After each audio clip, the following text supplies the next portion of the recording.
Hi everyone, welcome back to my channel. I hope everybody's having a great day today. Today, my husband Alan and I are going to share with you guys some things that we're grateful for during the year of 2020. My friend Janet Kay, as she also has her own channel, if you get a chance, go and check out her channel. She did something like this, just things that she was thankful for or grateful for, or the good things that have happened in the year 2020. So yeah, we just jotted down a few things we want to share with you guys. So first thing that we are so grateful for, and that is good in our life, is our health and our safety. I can't say that I know anybody personally that has had COVID-19, although I know it has touched many lives. And we pray for everybody who has been in the midst of this. It's just terrible. But yeah, we're grateful and thankful, and you know, that's positive things that have happened in our life.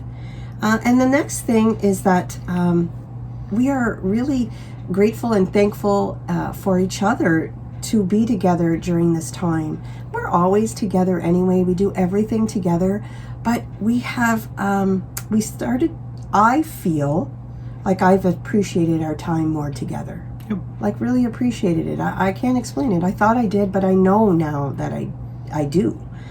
And then the next thing is our precious little river that was born in September the 12th. So that was something that was so wonderful that happened to us in 2020, you know, and we will never forget. We will never forget any of our grandchildren's years or days that they were born, but we will always remember Rivers because he came into our life during COVID-19. The next thing is Ashley and Eric, our daughter and son-in-law, bought a new home. Yes. Their first home. Their very first home. So although it was a crazy ride for them trying to get a home, they went to homes, and the home was listed, let's say, at $280,000. And then they showed the house to different people, and it became like a bidding war. Yeah. And my grandson Phoenix explained it the best. He said, "Grandma, we won our bid for our house. Our forever home. Our forever home." That's what he calls it. It's so precious. Yeah. So that's another wonderful thing that happened to one of our children in 2020. And our son-in-law, Yeah. The next one is our son Devin getting engaged to his longtime girlfriend Samantha. Yeah. So that was just precious. And I think I showed you guys a picture. No, I haven't showed it yet, but it's coming in an upcoming video, but I'll just show you this. So I'll set the stage just a little bit. On my birthday, my husband said, "What would you like to do?" So for the very first time in our area, Cornwall, Ontario, they had a thing where you could drive by and look at lights. So it was very small, but they tried really hard to get this done, and it was beautiful to me. So that's what we did. So Alan and I and Devin and his girlfriend and Little River, and then Ashley and Eric and Phoenix and Lincoln, we all gathered together in our vehicles, and away we went down to this little light festival. Local park. A local park. Yeah. So anyway, we get there, and my son said, "Mom, if we see something nice, can we stop? And I just want to get a picture with Sam and I." So we said, "Sure." So my husband said, "Oh, look at that. There's a nice place to take your picture, Devin." So out of the truck they went. They weren't supposed to, but there was somebody, a guard there, and they said, "Go ahead." So we did, and when we were there, my son proposed to his soon-to-be wife, Samantha, and here's the picture. Isn't that beautiful? It's just beautiful. The place where we were did a little write-up there. Then one of the local papers did a little write-up, and they didn't say their names, but they mentioned that on that particular weekend that somebody had gotten proposed to. So it was just beautiful. So another positive in our life. And what it doesn't show in the picture was he was nervous as heck. He was so nervous. It was beautiful. It really was. Kind of caught us off guard too. So the next thing that is such a blessing for 2020 to us is that my sister, which you guys heard me talk about many times, who is battling cancer, stage 4 liver and lung. She goes for a CT scan every 3 months, and this CT scan and the one before that proved that the tumors had shrunk and shrunk again. So the doctor said, you know, she only had 1 to 2 years. He said, "Karen, you may even have 2 to 3 years now." So that is a wonderful thing that has happened to her, but all of us, because we're going through it too. That's a positive thing for us in 2020. So another one is that my wife and I were both able to work through the pandemic. My job consists of truck driving, so we were deemed essential. So we kept running, and it was scary at first, but we kept working. And my office as well was deemed essential. So it really came down to if I wanted to open or not. But I felt that I should within my office. We're a very high functioning office, so we stayed open. And I was very blessed that my girls, my staff, I should say, could have went on what we have here was called CERB, I think it's called. So the government gave people who didn't want to work in the COVID environment or whatever, or couldn't for whatever reason, this pay in lieu of pay. So, but my staff stayed with me. I was so blessed, so blessed. I'll never forget that. So there's another positive in 2020. The next one is for me that as you all know, Alan had a little minor surgery back November the 6th, and we had a little bump in the road and a couple more little bumps in the road, but I think it's smooth sailing from here, and he recovered from his surgery very well. This was at 55 years old. This was his very first surgery, so it was a little scary for him, but he did well, and with hopefully the last. Yeah, the little bumps in the road, but he's on his way now. He goes back to work in a week. Okay. So the next one is COVID has brought us all very close. We are a close-knit family, Alan and I, with our children and their spouses and grandchildren. But it has brought us even closer in a way where we had to social distance, so we couldn't see our family. And I was really having a struggle with that. I cried a lot. Alan was very good to, see me through it and talk me through it like we do for each other. And then finally we said, nope, we have to see our kids and our grandchildren. And we just took the leap and we started to see them. None of us were sick. We knew we were not. And I think I appreciated that bond that we shared even deeper. Do you think? Absolutely. And the next one is our beautiful pets. In light of everything that has happened with COVID-19 and us being home more than ever, our pets, when we go back to work full time and things resume to normal, they are going to miss us. They got a whole lot of pets from us constantly, always holding them.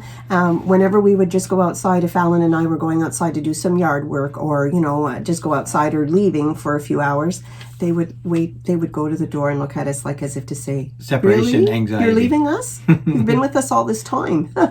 So yeah, and they do suffer from separation anxiety. I think a lot of pets do. My cat does not. And when we go outside for a minute and come back in, it's like they've seen us for the first time. Yeah.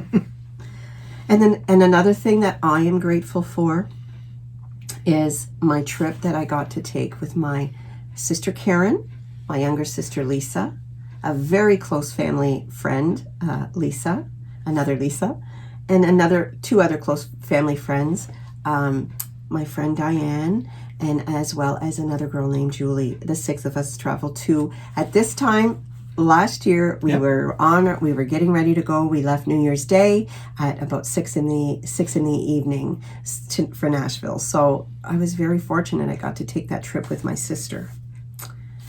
And another thing that we're thankful for, the two of us. Very thankful. Yeah. Is my craft room was a thought process and then becoming a reality. So this year it was a reality. And Alan, if it wasn't for Alan getting it all ready, painting and getting my cabinets ready for me, and I look around this room and I think, oh my gosh, it's just beautiful. It's just beautiful to come down here and have everything that I need to craft with. And I don't need anything. I could craft and craft and craft, but I like to always keep everything stockpiled with my stash for my craft room. I don't know how I did it without it before. I really don't. But it is very organized, I think. There's a lot, but it's very organized. Our next one would be our friends we were always checking in on each other, seeing how each other was, how everybody was coping. Not going to each other's houses, but calling, phones and video. You know what? We kind of got away from. We have a landline and cell phones, and we kind of got away from. We were thinking about getting rid of our landline, and then we realized my mom, his mom, and a couple that we hang around with, we call each other on our landlines. So we've decided, we're going to keep it. We're going to keep our cell phones, but we're going to keep our landline too. And we have mothers that know how to use a landline, but not a cell phone. Yeah, no, they just don't. They're cute. I'm also, Alan and I are both grateful for this. We've talked about it numerous times. I would say I'm grateful, but I'm very proud. Aw. So I get to craft by myself sometimes, which is wonderful. But I ventured off into a world where I get to craft with fellow YouTubers. My very dear friends, Janet K is her channel, Janet, and Rosemary, You Rock Art. We get to craft together. We sit and tune in together, and we're crafting, doing our different things, showing each other, talking. It's wonderful. And you all make beautiful things. And he hears us. He hears us, and he hears the joy in that, you know? So another thing, which leads us to the next thing, we are so grateful for Technology. So grateful. I think we might have mentioned it earlier, but we're really, really grateful for technology. We learned how to video chat. I did. I never did that before. We do that now with our grandchildren. They tell us about, Phoenix tells us about his day. We get to, they show us little clips of what they've done during the day, dancing in their house together. That's just wonderful things to see. Just wonderful. And even Phoenix is getting into his videoing. He is. For Christmas, Alan and I got him. He likes to do, my daughter tells me that he goes in his room with his own little phone that's not, like he can't call anybody. And he records himself doing little hauls out of things that he takes from his toy box or drawers. It's adorable. He loves what Grandma does. I wish one day that I could sit with him and you guys could see my grandchildren. I know my son Devin's okay with me showing his little boy River, but my daughter, she shies away from that social media. And that's okay. I respect that. And one day she did tell me that maybe Phoenix could sit with me and you guys could get to see him. All my grandchildren, I would love that. The next thing that we had, I cook all the time. I do all of our meal prepping, and I'm going to try and venture off into doing some videos on my meal prepping and how I do it for the week when Alan and I are in full swing and we don't even see each other because we work opposite shifts. I leave at 7 in the morning and I work till sometimes 9, 10 at night. Alan works nights, so he leaves at 5, 6 in the evening. We don't see each other. He goes to work. So for a whole 3 months we do this, and it works for us. It just does. But he started cooking with me in the kitchen, so it was fun. On Christmas Eve is something we made a beautiful meal together. It was seafood linguine. It was just delicious. We did that together, and then we made cookies for our grandchildren together, and we put them all in little boxes for them for Christmas. It was just so much fun. I did the biggest part. I was the taste tester. Yeah, he did. It was hard. I had to make sure everything was good. And the next one is I've come to realize that with the COVID-19 within my office, how it worked is we could not have people come in to sit with us. They could come in, drop off their documents. We would work on their documents, call them when it's done. They'd come. And before I was always rushing, always. And I could feel that. That's stress. It was very high stress. So now I'm starting to realize that it's okay not to rush. Things will get done. If anything I've learned in this pandemic is patience. No matter where I went, I had to wait in line. I couldn't skip ahead. It didn't matter if I was late for an appointment or running late. That's just life. So I'm learning no more rushing. Done. The two of us. Even if we want to see each other and we're trying to rush to get out of the office, or he's trying to get out of work early to come home to see me before I leave for work, no more rushing. We've made it. We've made a deal now. No more rushing. We don't hurry up to die. So why should we hurry up and rush? Yeah. Enjoy life. Take your time. I've learned that during this pandemic, as bad as it is for a lot of people, I've learned just to take one day at a time, even more. I'm also really, really appreciative of my YouTube family. YouTube family meaning my fellow YouTubers, my loyal and new subscribers. I am so grateful. YouTube has changed my life. Really, really has. I think I've started to think outside of the box. And I wasn't that person before, I don't think, eh? No. With the encouragement from my husband, my children are so proud of me.